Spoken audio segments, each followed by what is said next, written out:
Hey everyone, just wanted to go through three simple tutorials of Microsoft Power Automate. Power Automate is part of the Microsoft Power Platform and it's really useful for automating really manual tasks. It uses RPA, robotic process automation, to again just automate those tasks that can be easily done by a computer. It sounds very fancy and very complicated, but most of the flows, that's what the actual processes are called that you automate, they're actually relatively straightforward to create, and I'll go through that now. So this is the home page. You can actually get Power Automate free if you have a Microsoft 365 subscription. I believe there is a free trial for 30 days. So you can create a couple of flows and see if you find it useful. So if you go to the section on the left, you see My Flows. This is a list of all of the flows that I've created. And the first one that I'm going to go through, it's a really simple one. It's just saving email attachments down into a OneDrive folder. And if I just click into, this is all the details on the flow, but if I click into edit, you can see how a flow is set up. So it has, this one is very simple. It only has two steps. It's basically saying the trigger, which is when the flow starts, is saying whenever you receive a new email, and you have a condition here. I've made a condition. You don't need to make a condition. This condition is saying if the name of the email contains Sean, so the person that is sending you an email, if that contains Sean, then save the attachment in this folder. If not, then you can save it in a different location on OneDrive. So I'm going to send myself an email, so it's going to fall into this bracket. And what it's going to do, it's going to save an attachment in the attachment section of my OneDrive. So if I go to my OneDrive right now, and if I'm in the attachment section, you can see that there is a couple of documents in here, but whenever I go to my email, which is what I'll do right now, you can see that I'm going to send myself a attachment for a Power BI desktop course. Something that we also offer at Fine Tuning Analysis is courses on Power BI and introductions into Power BI. So I'm just going to send myself this email and we'll see the flow work automatically in real time. So it does take a couple of seconds to drop into the OneDrive here. So I'm going to reload it. I think it takes around 10 to 15 seconds. But I'll just go back to this flow really quickly. Actually, I'll reload it before we go back to see if it has dropped in by now. Not yet. So I'll go back to this flow really quickly. One thing to note with the Power Automate flows is that the beauty about this is, especially this section, you can create a different flow for each person. So if you want certain files that you receive from certain individuals to go into a specific folder, you can just build that into this flow, or you could make separate flows. So it just saves time scrolling through your emails looking for attachments if that's something you receive regularly from certain individuals. So what we'll do is I'll go back to OneDrive and it should be in there by now. So if I click reload, you can see that it's dropped in there now by itself. So that's the first simple, really easy flow that you can create in Power Automate. And we'll go on to the second one now.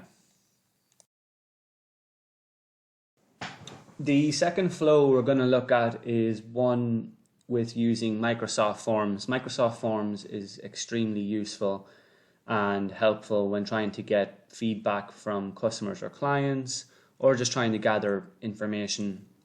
It's very easy to connect to Power BI, which is what we're actually going to do in the third flow.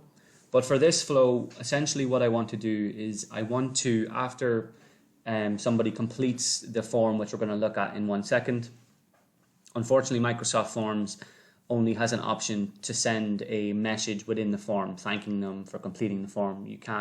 There's no option for an email, but you can do that within Power Automate. So the purpose of that is if you want to drop into the person that completes your form's email straight away after completion, you can easily do that, thanking them for the completion of the form and introducing yourself, or essentially whatever you want to include in the email you can. So this is the flow. So send an email to the responder when a response is submitted in Microsoft Forms. So again, what we'll do is we'll look at the flow really quickly. I think there's only 3 steps in this one, maybe only 2. There's 3.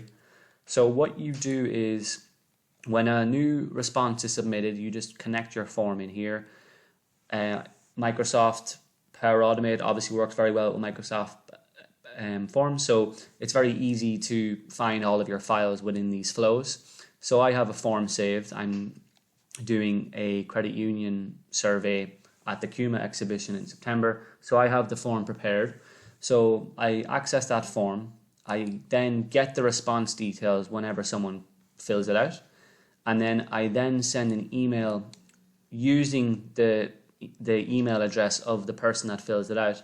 But the beauty is I can make it a personalized email. So I can use the name of the person that filled out the form.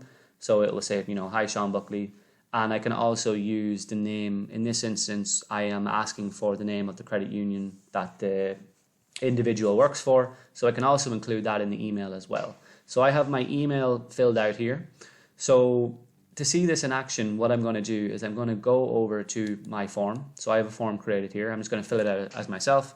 So I'm just going to say Sean Buckley. I'm going to say, even though there isn't, I'm just going to fill it out as my local area. So, and Yala Credit Union. Email address, I'm going to fill it out as my own email address so you can see that email drop in. So at fineanalysis.com. And then this is the actual survey. So I just want to see how often credit unions use these tools. So I'm just going to fill it out without reading through it, just for the speed. And then I'm just going to hit submit. So you can see here automatically that I can customize what this message says when I'm creating my form. So thanks for your response. Best of luck in the draw. But I can't send an email. So if I go into my emails now, it should drop in any second with the details. So you can see here straight away, the email has dropped in.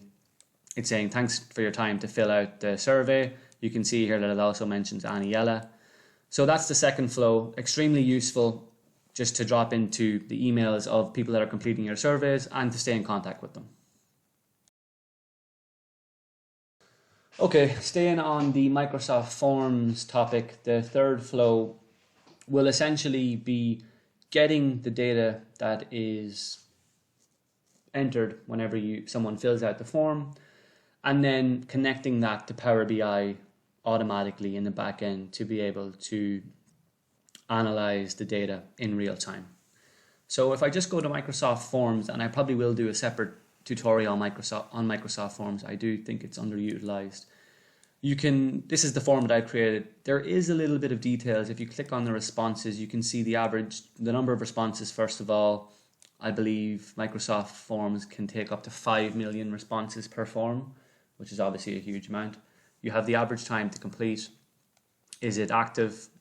You can open it in Excel, and what you can see is the responses, and then you can see some visualizations here, similarly to what you would include in Power BI, but there's obviously some limitations if you want to perform your own ad hoc calculations and analysis. So if we jump back over to Power Automate and we click into the flow, and again, just to look at the steps of the flow, there's an extra step in this one. So there's 4 steps in this flow. So again, the first 2 steps are exactly the same as the previous flow. Whenever a new response is submitted in our form, we obviously want to get those details. This is just getting the name of the user that filled out the form, and then this step isn't really that required. You could probably remove this step from this flow. But the most important step is adding the rows to a data set in Power BI. There's a couple of ways to do this step. What you can do is you can add the rows to Excel and then make a separate step to connect that Excel spreadsheet to Power BI. But just in the interest of time and efficiency, in my opinion, this is the best way to go. So you can see here that you fill in all of your columns and your fields, etc. Pretty straightforward, pretty easy. You do need to build a streaming data set, which I can show anyone to do if they're interested in doing that. It takes 2 minutes. And essentially that's it. So what we're going to do again is we're going to go back to the form. Before that, actually, we're going to look at, this is a very basic Power BI report that I've created. So I have 2 entries in here so far, both myself. But what I'm going to do is I'm going to enter a third one, and you'll be able to see it populate here in real time. So if I go into the form itself, I need to collect responses, copy the link, paste it in here. So again, I'll just fill it out again as myself, but I'll just change the location as, what will I put in here? Let's just say County Monaghan. Just so you can see it populate in. I'll just do my email again here as well. Not really that important.